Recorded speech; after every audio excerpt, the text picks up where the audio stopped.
అయినటువంటి విషయాన్ని తెలుసుకున్నాము. నిజానికి బాబా స్మరణ అదియే చాలా ప్రధానమైనది. మనలను ఆయన తన గురించే ఆలోచించాలని బాబా కోరుతూ ఉంటారు. ఆయన పనిని ఎలా చేసినా ఆయన పట్టించుకోరు. అలాగే డాక్టర్ బెన్ హేమన్స్ కూతురు అనేటువంటి బాబా ప్రేమికురాలు బాబాకి ఎప్పుడు కూడా ఉత్తరాలు రాస్తూ ఉండేది. మణి ఆమె రాసినటువంటి ఉత్తరాలను బాబాకు చదివి వినిపించి దానికి సమాధానాలు కూడా వ్రాస్తూ ఉండేది. ఒకసారి ఆమె వ్రాసిన విషయాన్ని బాబాకు చదివి వినిపించింది. అందులో బాబా, ఏదైనా జరిగిన ప్రతిసారి నేను బాబా బాబా అంటూ స్మరిస్తాను, బాబానే పిలుస్తాను, అలా పిలుస్తూనే ఉంటాను. తర్వాత ఆయనను ఇబ్బంది పెడుతున్నానేమో అని భావన కూడా నాకు కలుగుతుంది. గిల్టీగా ఉంటుంది, ఆయనను ఇబ్బంది పెడుతున్నానేమోనని అంటూ ఆవిడ ఉత్తరం రాసింది. ఈ ఉత్తరాన్ని బాబాకు చదివి వినిపించింది మణి. ఇది విన్న బాబా అంటూ చాలా బాగుంది, ఆమెకు చెప్పు అలాగే పిలుస్తూ ఉండమని, ఎప్పుడైనా పర్వాలేదు అలాగే పిలవమని చెప్పు, నాకు ఇష్టమే, అది నన్ను ఇబ్బంది పెట్టదు అని చెప్పారు. మరో విషయానికి వస్తూ మణి చెప్తోంది, బాబా దేహత్యాగం చేసిన తర్వాతి కాలంలో బాబా ప్రేమికులతో కలిసి మండలి వారు కూడా మండలి హాల్లో బాబా ఫిల్మ్స్ ని చూస్తూ ఉండేవారు. అందులో బాబా పేదలకు దానం చెయ్యడము, అలాగే తన ప్రేమికులకు దర్శనమివ్వడము, ఇలా అనేక ఫిల్మ్స్ చూస్తూ ఉండేవారు. ఆ సమయంలో మణికి గుర్తుకొచ్చినటువంటి విషయాలను అక్కడ వచ్చినటువంటి ప్రేమికులతో పంచుకునేది. భగవంతుడు మానవునిగా మారి పనిచేసినప్పుడు ఆయన భౌతిక చర్యల ద్వారా ఆధ్యాత్మికతను విడుదల చేస్తాడు. ఆయన చేసే ప్రతి చర్య మనకు అర్థం కాని ఆధ్యాత్మిక ప్రాముఖ్యత కలిగి ఉంటుంది. మనం ఈ ప్రపంచం వైపు నుండే చూస్తాం అంటోంది. అంటే భగవంతుడు మానవునిగా ఎప్పుడైతే అవతరిస్తాడో, ఎందుకు అవతరిస్తాడు? మానవాళి కోసం. అలాగే తన సృష్టిపై ప్రేమ కారణంగానే ఆయన ప్రతి యుగంలోనూ అవతరిస్తాను అని బాబా స్వయంగా చెప్పారు. అలా అవతరించినప్పుడు ఖాళీగా కూర్చోడు, అనేక అనేక ఇబ్బందులు పడతాడు, అనేక రకాలైనటువంటి చర్యలు చేస్తూ ఉంటాడు. ఆయన చేసినటువంటి చర్యలు భౌతికంగా మనకు కనిపించేవేమిటి? బాబా పరంగా చూస్తే బాబా అనేక మంది బీదలను రప్పించేవాళ్ళు, వాళ్ళకి కాళ్ళు కడిగేవారు, అనేక విధాలుగా వాళ్ళకి సహాయాన్ని అందిస్తూ ఉండేవారు. ఈ చర్య మనకి భౌతికంగా మన కళ్ళకు కనిపించేది ఇదే. కానీ ఆయన చేసే ఆంతరంగిక కార్యక్రమం మాత్రం మనకు తెలియదు. అందుకని మణి అంటోంది, ఆయన ప్రతి చర్య వెనుక మనకు అర్థం కాని ఆధ్యాత్మిక ప్రాముఖ్యత ఉంటుంది. బాబా తన స్వహస్తాలతో పేదలకు సహాయం చేసినప్పుడు ఆయన కోరినట్లుగా, అంటే ఆయన సూచించినట్లుగా మండలి వారు అనేక మంది పేదవారిని తీసుకువచ్చేవారు. బాబా స్వయంగా వాళ్ళకి తిండి గింజలు, దుప్పట్లు లేక బట్టలు ఇవి ఇస్తూ ఉండేవారు. అలాగే డబ్బు కూడా ప్రసాదంగా ఇస్తూ ఉండేవారు. ఇవే మనం చూడగలం. మన కళ్ళతో కనిపించే విషయాలు ఇవే. ఇవేవి శాశ్వతమైనవి కావు. కొంతకాలానికి ఆ తిండి గింజలు వండుకుంటే అయిపోతాయి, ఈ బట్టలు చిరిగిపోతాయి. ఎంతో మంది, అలాగే అనేక సంస్థలు, మిషనరీలు ఈ ప్రపంచంలో సహాయాన్ని బీదవాళ్ళకి అందిస్తూ ఉంటాయి. కానీ అవన్నీ భౌతికమైనవి మాత్రమే, పరిమితమైనవి. కానీ ఎప్పటికీ తరిగిపోనిది, చిరిగిపోనిది అదే బాబా ఆధ్యాత్మిక స్థాయిలో చేసేటటువంటి సహాయం. అది ఆయన ఆశీస్సులు, అవి బయటకి కనిపించవు. అవి ఆయన యొక్క బాహ్య చర్యలలో మిళితమై ఉంటాయి. ఉదాహరణకు బాబా తన దగ్గరకు తీసుకువచ్చినటువంటి నిరుపేదల కాళ్ళు కడుగుతారు. యువకులు వాళ్ళకి చిన్న చిన్న పాదాలుంటాయి. వృద్ధులు వాళ్ళ పాదాలు మనం ఫిల్మ్స్‌లో చూస్తూ ఉంటాము. అవి బాగా మట్టి కొట్టుకుపోయి ఉంటాయి. ఆయన పాదాలు కడిగి వాళ్ళకేదో దక్షిణ ఇస్తారు. అలా చేసినప్పుడు అంటే అలా చేస్తూనే బాబా ఆంతరంగికంగా వాళ్ళకి సహాయాన్ని అందిస్తారు. ఆయన నిజానికి కడిగేదేమిటి? పాదాలను మాత్రమే కాదు, వాటికంటిన దుమ్ము మాత్రమే కాదు, ఆయన కడుగుతున్నవి మనకు తెలియనటువంటి సంస్కారాలో, వాళ్ళల్లో ఉండేటటువంటి అనేక రకాలైనటువంటి కర్మలో ఏదైనా కావచ్చు. ఆయన సహాయం యొక్క ఆ లాభం మాత్రమే కాదు, ఆధ్యాత్మికంగా వాళ్ళకి ఆశీర్వాదం కూడా ఉంటుంది. ఒకనికిచ్చినటువంటి ఆ ధాన్యము లేదా అతనికిచ్చినటువంటి బట్టలో అతనికి మాత్రమే కాదు, అది కోట్లాది మందికి ప్రయోజనం చేకూరుస్తుంది. ఆయన నిజానికి అప్పటికప్పుడే అవ్వవు ఈ పనులన్నీ. కోటాను కోట్ల మందికి ఆ సహాయం ఎలా అందుతుంది అంటే, అది ఆయన ప్లాన్ చేసిన సమయానికే వారికి అందుతాయి. దర్శన కార్యక్రమంలో చూస్తే మండలి వారికి ఒక అద్భుతమైన, అపరిమితమైన అనుభూతి కలిగేది. అయితే ఏమి అంటే ఆ ప్రేమికులకు బాబా ప్రేమికులకు దర్శన కార్యక్రమాల్లో దర్శనానికై బాబా ప్రేమికులు వచ్చేటటువంటి వాళ్ళందరికీ ఆయన ఏమిస్తున్నారో, లేదా వాళ్ళేం తీసుకెడుతున్నారో, అది ఎక్కడికి చేరిందో, ఎవరికి ఎలా లాభపడ్డారో వాళ్ళకి తెలీదు మండలి వారికి. కానీ వాళ్ళు చూసేది మాత్రం అద్భుతమైనటువంటి దృశ్యం. అందువలన బాబా ఇచ్చేది ఊరికే ఇవ్వడం కాదు, పైకి కనిపించేది కాదు. ఆయన ఇచ్చే బహుమతిలో నిశ్శబ్దంగా దాగి ఉన్నటువంటి కానుక వేరే ఏదో ఉంటుంది. అదే నిజమైన ఇవ్వడము అని మణి ఆ రోజు మండలి హాల్‌లో చెప్తోంది. బాబా దర్శన సమయాల్లో మనకి ఆంధ్ర టూరు మొదలైనటువంటి దర్శన కార్యక్రమాల గురించినటువంటి తీసిన ఫిల్మ్స్ మనం చూస్తూ ఉంటే, మనకి జాగ్రత్తగా చూస్తే అంటే ఊరికే పైపైన చూస్తే అది సినిమాలా చూస్తే మాత్రం మనకి ఎటువంటి అనుభూతి కలగదు. కానీ బాబా ఇచ్చేటటువంటి ఆయన హావభావాలు, ఆయన యొక్క అందము, ఆ దివ్య తేజస్సు చూస్తే మాత్రం మనకు కూడా మణిలాగా అలాగే ఇతర మండలి సభ్యుల్లాగా ఒక వింతైనటువంటి అనుభూతి కలగడం తప్పదు. బాబా దర్శన సమయాల్లో వేలాది మంది వాళ్ళ అంటే వాళ్ళ యొక్క ప్రేమను, వాళ్ళ యొక్క గౌరవాన్ని బాబాకు అందివ్వడానికి వస్తూ ఉంటారు. ఎంతో ప్రేమతో వస్తూ ఉంటారు. ఆ ఫిల్మ్స్‌లో కనిపిస్తూ ఉంటాయి. ఎన్ బాబా వెనకాతల అనేక మంది పరుగు పెడుతూ ఉంటారు ఆంధ్ర టూర్‌లో. అలాగే బాబా కారు మీద ఎక్కి ఎవరో గొడుగు పట్టుకుంటే అక్కడ కూర్చుని దర్శనమివ్వడం. చుట్టూ అనేక వేల మంది ఉంటారు. అలాగే ఆయన చేత్తో ప్రసాదం ఇవ్వడం. నాకు నమస్కరించకండి. నాకు నమస్కరించవలసిన పని లేదు. నా చేతి ప్రసాదాన్ని తీసుకొని ప్రేమతో తీసుకోండి నేనిచ్చేదాన్ని అంటూ బాబా అంటే సమయం మించిపోతుంది. అందరూ దర్శనం చేసుకుని ప్రసాదం తీసుకునే సమయం ఉండదు అంటూ అని హెచ్చరిస్తూ ఉండేవారు. కాబట్టి ఆ ఫిల్మ్స్ అన్నీ చూస్తుంటే త్వరగా వచ్చి బాబా పాదాలను తాకి వాళ్ళు ముందుకు వెళ్ళిపోతూ ఉంటారు. ఇవన్నీ ఫిల్మ్స్‌లో కనిపిస్తూ ఉంటాయి. ఆయన ఒక సంజ్ఞ చేస్తుంటారు. ఆ సమయంలో ఈసారి కనుక మీరు ఫిల్మ్స్ చూసినప్పుడు ఇప్పుడు కానీ యాక్చువల్‌గా మనకి యూట్యూబ్‌లో కూడా అనేక ఫిల్మ్స్ కనిపిస్తూ ఉంటాయి. ఆ ఫిల్మ్స్ చూసినప్పుడు మనము ఒకటి గమనించవచ్చు. బాబా పాదాలను అంటి ఆయన పాదాలకు నమస్కరించి వెళ్ళిపోతూ ఉంటారు. ప్రేమికులందరూ.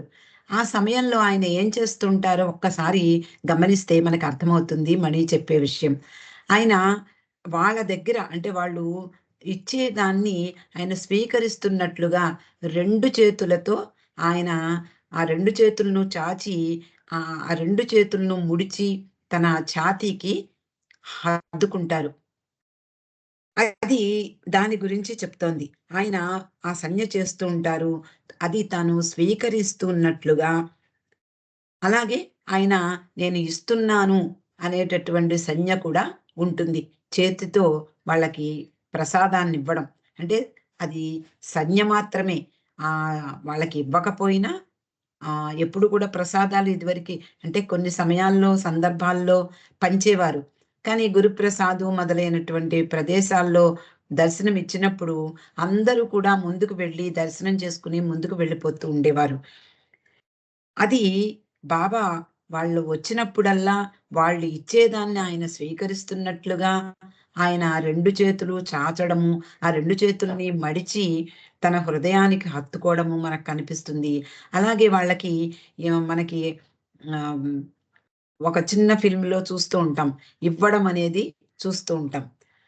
ప్రేమికులు ప్రణమిల్లినప్పుడు తీసుకున్నట్లుగా చేసే సంజ్ఞ కేవలం వాళ్ళ ప్రేమని తీసుకోవడం మాత్రమే కాదు, ఆయన వారి భారాన్ని కూడా తీసుకుంటారు. ఆ భారాన్ని తనపై వేసుకుంటారు. ఇచ్చినప్పుడు ఆయన తన ప్రేమను అందిస్తారు. మరికొన్ని సందర్భాలలో మణి ఇంకా వివరంగా బాబా పని గురించి చెప్పేది. బాబా బీదల కార్యక్రమానికి తీసుకువచ్చే నిరుపేదలు ఎలాంటి వాళ్ళు అంటే, ఎలాంటి సూచనలు ఇచ్చేవారు బాబా మండలి వారికి. ఈ విషయాలన్నీ కూడా మనకి లార్డ్ మెహర్‌లో వివరంగా ఉంటాయి. మెహరాజాద్‌లో బాబా ఆ కార్యక్రమం చేస్తూ ఉంటే, పింపల్గాం చుట్టుపక్కల ప్రాంతాల నుండి బీదలను తీసుకురమ్మనేవారు. అలాగే మెహరాబాద్‌లో ఆ కార్యక్రమం చేస్తూ ఉంటే, ఆరంగాం నుండి, అలాగే ఆ చుట్టుపక్కల గ్రామాల నుండి తీసుకురమ్మనేవారు. ఆయన ఎక్కడ ఉన్నా ఆ కార్యక్రమానికి ఒక ప్యాటర్న్ అనేది ఉంటుంది. అంటే ఒక విధానం, ఒక పద్ధతి ఉంటుంది. ఆయనే ఎంతమందిని రావాలో ఆ సంఖ్య కూడా బాబా చెప్పేవారు. కేవలం చాలా నిరుపేదలు, భిక్షమెత్తి జీవించేవారు మాత్రమే వాళ్ళని మాత్రమే తీసుకురమ్మనేవారు.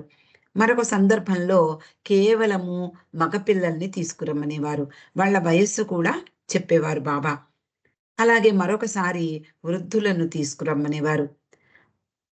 అలా తాను వాళ్ళకి అంటే వృద్ధులైతే వాళ్ళకెలాంటి కానుకలివ్వాలి, పిల్లలైతే ఎలా ఇవ్వాలి ఆయనే నిర్ణయించేవారు. ఆ కానుకలను ప్రత్యేకించి మండలి వారి చేత సిద్ధం చేయించేవారు. దుప్పట్లు, ధాన్యాలు, సొమ్ము, బట్టలు ఇవన్నీ కూడా దేనికది చాలా ఖచ్చితంగా బాబా ఆదేశానుసారం వాళ్ళు చేసేవారు.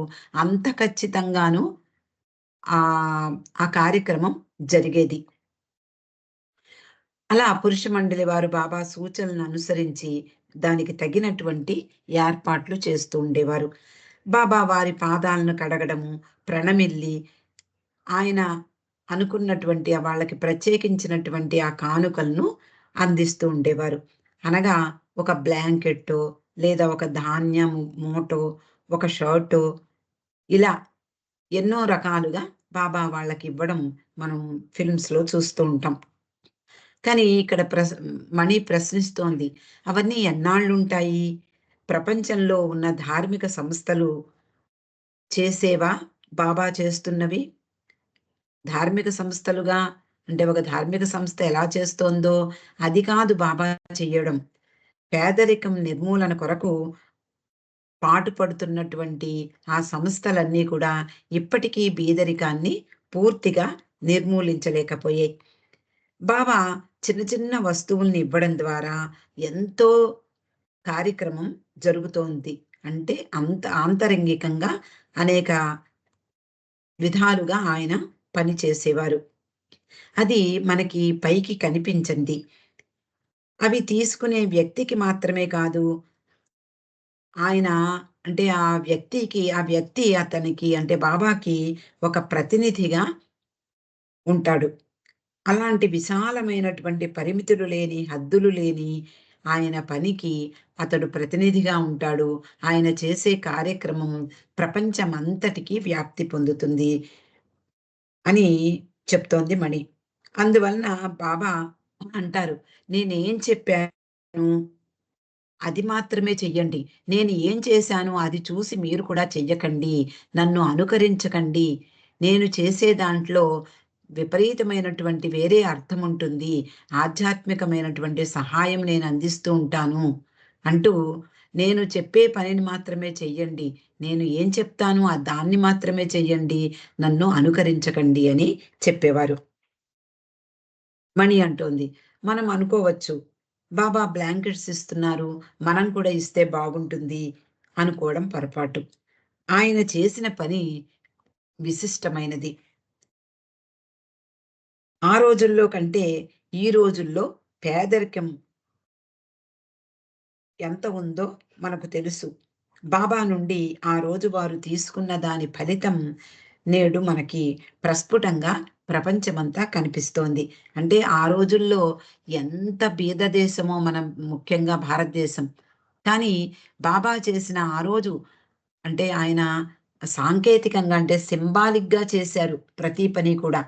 అంతేకాని ఆయన ఆశ్రమాలు నిర్మించలేదు. నిర్మించినట్లుగా బయటికి కనిపించాయి. అలాగే విద్యా సంస్థలు ఏర్పాటు చేశారు. కానీ అది విద్యా సంస్థలు కేవలం విద్య మాత్రమే కాదు. అక్కడ అందించేది ఆంతరంగికమైనటువంటి ఆధ్యాత్మిక విషయాలు. అలా బాబా చేసినటువంటి ప్రతి పని కూడా, అంతేకాకుండా కట్టించి నిర్మూలించడం కూడా బాబాయే చేసేవారు. ఎందుకు అంటే బాబా చెప్పేవారు, "నేను చేసే పనికి ఇవి పరంజాలు మాత్రమే. కాబట్టి ఇల్లు పూర్తయ్యాక పరంజాలు ఎలా తీసేస్తామో, నేను నా పని పూర్తయ్యాక వీటిని నేను అలాగే తొలగిస్తాను" అని చెప్తూ ఉండేవారు. కాబట్టి ఆ రోజుల్లో బాబా చేసినటువంటి పనికి ఈ రోజు మనం, అంటే మణి చెప్పినటువంటి ఆ రోజుల్లో కాకుండా ఇప్పుడు మనము ఈ బుక్ చదువుకునే సమయంలో కూడా మనం ఆలోచించవచ్చు. ఎంతగా మనం భారతదేశం నుండి పేదరికాన్ని నిర్మూలించారో, బాబా ఆంతరంగికంగా ఎంతమందికి ఎలాంటి సహాయం అందించారో మనము ఊహించడమే కష్టం. అయితే మణి చెప్తోంది, "ఈరోజు మనకు కనపడని పేదరికం ఉంది. అది పూర్తిగా తుడిచిపెట్టబడలేదు. ప్రజలకు అన్నీ ఉన్నాయి. కానీ వారు భయంకరమైనటువంటి ఆధ్యాత్మిక పేదరికంతో బాధపడుతున్నారు." ఆధ్యాత్మికంగా చూస్తే అందరూ బీదవారే అని అనిపిస్తుంది. అందుకే కొందరు తమకున్న సంపదలను వదిలి ఉన్నతమైన దాన్ని కోరుకుంటూ ఉంటారు. ఆ పేదరికం ఎవ్వరూ తుడిచిపెట్టలేనిది. దాని గురించి ఎవ్వరూ లక్ష్య పెట్టటం లేదు కూడా. మనకున్నటువంటి ఆధ్యాత్మిక పేదరికాన్ని మనం గుర్తించటం లేదు. మనకి పై పేదరికాన్ని గురించే మనము ఆలోచిస్తూ ఉంటాం. మనమంతా శరీరం యొక్క పేదరికం గురించి విచారిస్తూ ఉంటాము. అందులోనే చాలా బిజీగా ఉంటాం. నిజంగా అవసరమైన బీదరికం గురించి మరచిపోతాం. అదేమిటి అంటే ఆధ్యాత్మికత. బాబాకు సంబంధించిన పేదరికం ఇది కాదు. కానీ ఆయన బాహ్య పేదరికాన్ని కూడా చూస్తూ ఉంటారు. ఎందుకనగా ఆయన తల్లి, తండ్రి, దేవుడు, సోదరుడు అన్నీ ఆయనే. కాబట్టి ఆయన భూమి మీదకి మానవ రూపంలో వచ్చినప్పుడు మానవులకు కావలసినటువంటి విషయాలను కూడా పట్టించుకుంటాడు. ఆ విధంగా వాళ్లకు అందివ్వడం ద్వారా ఒక ఒక కొంచెం ఆహ్, ధాన్యాలు మూట కట్టి, గోధుమలు మూట కట్టి ఇచ్చేవారు. ఆ మూటలో కొత్త వస్త్రంలో మూట కట్టేవారు. ఆ వస్త్రము వాళ్ళు దేనికోసమో ఉపయోగించుకునేవారు. ఆ తిండి గింజలు 2 రోజులో, 3 రోజులో వాళ్ళు భోజనం చేసేవారు. కానీ పేదరికాన్ని నిర్మూలించడానికి అది ఆ రోజు సింబాలిక్‌గా మనము అర్థం చేసుకోగలిగితే, ఈరోజు మన ప్రపంచంలో, ముఖ్యంగా భారతదేశంలో అందరూ ఎవరు నిరుపేదలు లేరు. ఇప్పుడు కనిపించడం లేదు. అంతటి ఆ రోజు బాబా చేసినటువంటి కార్యక్రమానికి ఫలితం ఈరోజు మనకి ప్రపంచంలో ప్రస్ఫుటంగా కనిపిస్తోంది. 1960 దశకం మధ్యలో బాబా గదిలో ఒకరోజు ఉదయం బాబా చేసేటటువంటి పని యొక్క సంకేతం మణి గ్రహించింది. ఉదయం బాబా గదిలో గంట శబ్దం మోగుతుంది. అప్పుడు స్త్రీలందరూ లోపలికి వెళ్తారు. అంతకు ముందు రోజు సాయంత్రం బాబా విశ్రాంతి కోసం ఆయన గదిలోకి వెళ్ళినప్పటి నుండి ఉదయం గంట మోగందే స్త్రీలెవ్వరూ బాబా గదిలోకి వెళ్లరు. అక్కడ బాబా కోసం ఒక నైట్ వాచ్‌మెన్, బాబా మండలి సభ్యుడు ఎవరో ఒకళ్ళు రాత్రి కాపలా ఉంటారు. ఆయనతో పాటు అలా ఉదయం బెల్ మోగగానే స్త్రీలందరూ వాళ్ళ పనులన్నీ ఉన్న పళాన వదిలిపెట్టి లోపలకు వెడుతూ ఉంటారు. అలా వెడుతూ ఉండగా కూడా బెల్ మోగుతూనే ఉంటుంది. ఆ రోజు బాబా గదిలోకి వెళ్లారు వీళ్ళందరూ. అంటే స్త్రీలందరూ వెళ్లారు. బాబా ఇంకా మంచం మీదే వాలి ఉన్నారు. మెహ్రా ఆయన దగ్గరకు వెళ్లి వ్యాయామం చెయ్యాలని గుర్తు చేసింది. అంటే చివరి దశకంలో 60 దశకంలో బాబా చాలా శారీరకంగా అనారోగ్యంతో లేవలేకపోయేవారు. కాబట్టి ఆయనకి ఎక్సర్‌సైజ్ అవసరము. అంటే 2 సార్లు కారు ప్రమాదాలు, అలాగే ప దాని కారణంగా అనేకమైనటువంటి శారీరక ఇబ్బందులు కూడా బాబా ఎదుర్కొన్నారు. కాబట్టి డాక్టర్లందరూ కూడా ఆయన చేత వ్యాయామం చేయించాలి అంటే, మెహ్రా చాలా జాగ్రత్తగా బాబా చేత వ్యాయామం చేయించేది. వ్యాయామం చెయ్యాలని బాబాకు గుర్తు చేసింది. చాలా సింపుల్ ఎక్సర్‌సైజెస్ అవన్నీ. ఆయన పడుకుని పాదాల పాదాలను కదిలించడము, అలాగే కాళ్ళను కదిలించడము, కడుపు, చేతులు, కండరాలు కదిలించడము చేస్తారు. కానీ కొన్నిసార్లు గబగబా చేసేస్తారు. చేతులు దగ్గరకు వచ్చేసరికి బాబా 2 చేతులు చాచి తిరిగి తన వక్షస్థలం వైపుకు ముడుస్తారు. అలా చేస్తూనే ఉంటారు. ఒకసారి మెహరా ఆ చేతులు చాచి తన ఛాతీ దగ్గరకు ముడుచుకునేటటువంటి ఎక్సర్‌సైజ్ లెక్కపెడితే 100 వచ్చాయట. అలా బాబా ఒకేసారి ఆ వ్యాయామం 100 సార్లు చేశారు. ఆ రోజు బాబా ఈ వ్యాయామం చేసే సమయంలో మణి అక్కడే ఉండి చూస్తూ ఉంది. నిజానికి బాబాకు నచ్చినటువంటి ఆ వ్యాయామం, చేతుల వ్యాయామం. మణి ఆయన వైపే చూస్తూ అకస్మాత్తుగా ఒక విషయాన్ని గ్రహించింది. ఒక్కసారిగా ఆమె ఆ తలపుల్ అంటే ఆ తలంపు రాగానే ఒక్కసారిగా ఆశ్చర్యపోతూ, "హే!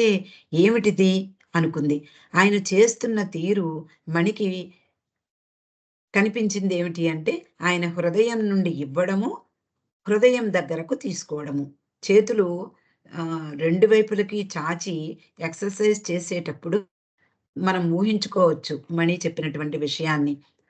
బాబా 2 చేతులు చెరో వైపుకి చాచి, రెండింటిని తన వక్షస్థలం మీదకు తీసుకురావడము, మళ్ళీ అటువైపుకి చాచడము. ఇలా ఆయన చేస్తూ ఉన్నప్పుడు మనకి కనిపించిందేమిటి అంటే, హృదయం నుండి ఆయన ఇస్తున్నారు. అలాగే హృదయం నుండి మనవన్నీ కూడా ఆయన తీసుకుంటున్నారు అనే విషయము ఆవిడకి అర్థమైంది. ఆమె మనసులో దాని ప్రత్యేకతను గుర్తించింది. ఇది వ్యాయామం కాదు. ఆయన అపరిమితంగా ఇస్తూ పోతూ ఉన్నారు. ఆయన హృదయం నుండి ఇస్తున్నారు అంటూ మణి అక్కడే కాసేపు అలా చూస్తూ ఆ భావనలో మునిగిపోయింది. పరిపూర్ణ విశ్వాసంతో బాబా వైపు చూసింది. ఆయన తన వైపే చూస్తున్నారు. వారిద్దరి కళ్ళు కలుసుకున్నాయి. ఆయన కళ్ళల్లో వింత కాంతి మెరిసింది. ఇప్పుడు తెలిసిందా అన్నట్లుగా ఆయన చూపు ఉంది. కనిపించని ఆయన ఇవ్వడం చూశాక ఆయన ఇచ్చేది ప్రేమ. అది ఆ గదికి మాత్రమే పరిమితం కాదు. మొత్తం ప్రపంచాన్ని కవర్ చేస్తుంది. ఆయన ప్రేమ అనేది సెలయేరు లాంటిది. నదులుగా ఏర్పడి ఆ నదులు అంతటా ప్రవహిస్తూ ఆయన సముద్రం నుండి ప్రవహిస్తూ ఉంటాయి. ఆయన సముద్రంలోకి కలిసిపోతూ ఉంటాయి. ఆయన చేసే నిజమైన పనికి భౌతికమైన సాధనాలు వాడుతున్నారు. శాశ్వతమైన ఆధ్యాత్మికతను ఇవ్వడానికే ఆయన ఈ భూమి మీదకు అరుదించారు. అందువలన బాబా చేసిన ప్రతి చిన్న విషయంలోనూ ఆయన ప్రేమను చూడగలగాలి. ఈ సృష్టిపై గల ఆయన ప్రేమ, ఈ ప్రపంచం పట్ల గల ఆయన ప్రేమ, ప్రియమైన వారి కొరకు ఆయన ప్రేమ అలాగే ఆయన సర్కిల్‌లోని వారి కొరకు ఆయన ప్రేమ, ప్రేమికుల పట్ల గల ఆయన ప్రేమ కేవలం ప్రేమ మాత్రమే. 'అవతార్ మెహర్ బాబా'. జై బాబా అండి లక్ష్మి గారు. చాలా చక్కటి విషయాలు అంత చక్కగా